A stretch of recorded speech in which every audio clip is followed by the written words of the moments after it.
नमस्कार, मी सुनील. आपण पाहतात आवाज इंडिया मराठी.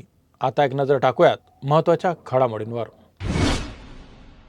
अमेरिका, इस्रायल आणि इराण यांच्यातील युद्धामुळे निर्माण झालेल्या जागतिक अराजकतेचा परिणाम महाराष्ट्रात देखील दिसून येत आहे. नवी मुंबईपासून गडचिरोली आणि वाशीपर्यंतच्या जिल्ह्यांमध्ये घरगुती गॅस सिलेंडरचा तुटवडा निर्माण झाला आहे. गॅस बुकिंग करूनही लोकांना सिलेंडर मिळवण्यासाठी रांगेत उभं राहावं लागतं. दरम्यान राज्य सरकार दावा करत आहे की LPGचा पुरेसा साठा आहे, परंतु परिस्थिती यावर उलटच आहे. उद्धव ठाकरे यांनी सरकारवर टीका केली असून गॅस सिलेंडरच्या तुटवडीवर प्रश्न उपस्थित केले आहेत. ठाकरे म्हणाले की सिलेंडरसाठी रांगेत उभं राहणं आणि मुंबईतील रेस्टॉरंट बंद पडणं यामुळे सामान्य जनता अडचणीत आहे. सरकार या समस्येला गांभीर्याने घेत नाही. याशिवाय ठाकरे यांनी गॅसच्या किमतीत वाढीबद्दल देखील सवाल उपस्थित केला आहे. मोदींनी सांगितलेल्या गॅस निर्मिती प्रयोगानंतरही गॅस टंचाई होतच आहे. सरकारने याचं स्पष्टीकरण द्यावं असं त्यांनी सांगितलं. तसेच विरोधी पक्षनेतेपदाची नियुक्ती न होणं यावरूनही ठाकरे आणि इतर विरोधी पक्षांच्या नेत्यांनी विधानसभा अध्यक्ष राहुल नार्वेकर यांची भेट घेतली. सरकार विरोधकांचा आवाज दाबण्याचा प्रयत्न करत असल्याचा आरोप केला आहे.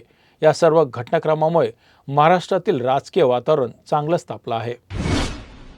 राज्यातील घरगुती गॅस तुटवड्यामुळे निर्माण झालेल्या परिस्थितीला उत्तर देण्यासाठी राज्य सरकारने मोठ्या प्रमाणावर केरोसिन आणण्याची योजना आखली आहे. या निर्णयामुळे सामान्य नागरिकांना गॅस सिलेंडर न मिळाल्यास केरोसिनचा वापर करता येईल. राज्याचे अन्न आणि नागरी पुरवठा मंत्री छगन भुजबळ यांनी आज विधिमंडळाच्या अधिवेशनात या मुद्द्यावर निवेदन मांडलं.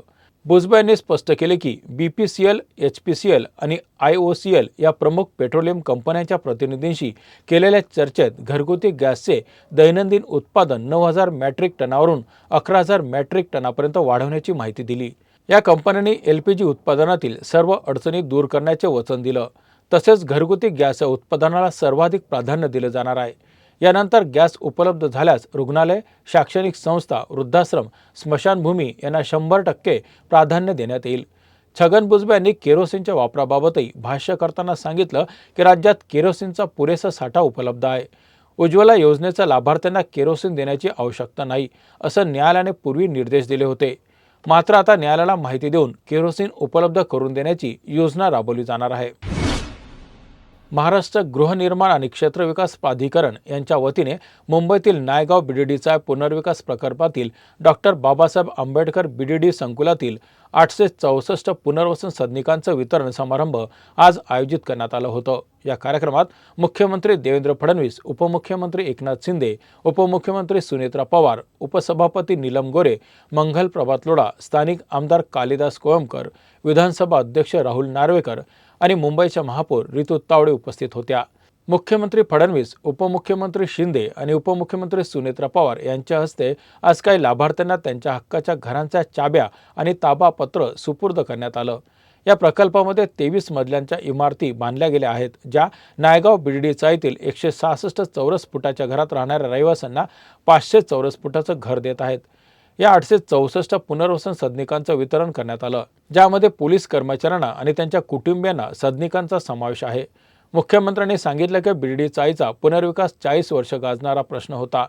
शासकीय हस्तक्षेपामुळेच या प्रकल्पाची गती वाढली आणि तो यशस्वीपणे पूर्ण होऊ शकला.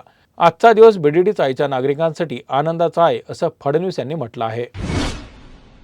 राज्य सरकारने सादर केलेल्या धर्मांतर विधेयकाचं समर्थन करत मुख्यमंत्री देवेंद्र फडणवीस यांनी विरोधकांना प्रत्युत्तर दिलं आहे. विरोधकांनी या विधेयकाला विरोध करण्यामागे राजकीय हेतू असल्याचा आरोप फडणवीस यांनी केला आहे. मुख्यमंत्री फडणवीस यांच्या मते या विधेयकात कोणत्याही धर्मावर अन्याय करण्याचा हेतू नाही.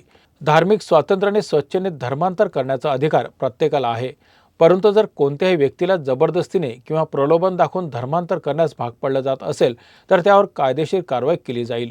मुख्यमंत्र्यांनी या विधेयकाच्या संदर्भात स्पष्ट केलं की लव्ह जिहादच्या घटनांमध्ये वाढ झाल्यामुळे अशा प्रकारच्या धर्मांतरावर नियंत्रण ठेवण्यासाठी हा कायदा बनवला जात आहे. त्यांनी विशेषतः मुलींना फुसलावून पळून न्यायचं असं अनेक घटनांमध्ये घडल्याचं सांगितलं आणि त्यासाठी कायद्याच्या माध्यमातून उपाय शोधले असल्याचं सांगितलं. विधानभवनात बॉम्ब ठेवल्याच्या धमकीनंतर सुरक्षा उपाय कडक करण्यात आले होते. विधानसभेतील प्रवेश पासेचे नियम अधिक कडक करण्यात आले होते आणि त्यासाठी फक्त आमदार, मंत्री आणि संबंधित अधिकाऱ्यांना पास वितरणाचे निर्देश विधानसभा अध्यक्षांनी दिले होते. मात्र MIDCच्या लेटरहेडचा वापर करून बोगस प्रवेशपत्र तयार करून काही लोकांना प्रवेश देण्यात आलं, अशी तक्रार उद्योगमंत्री उदय सामंत यांनी केली आहे.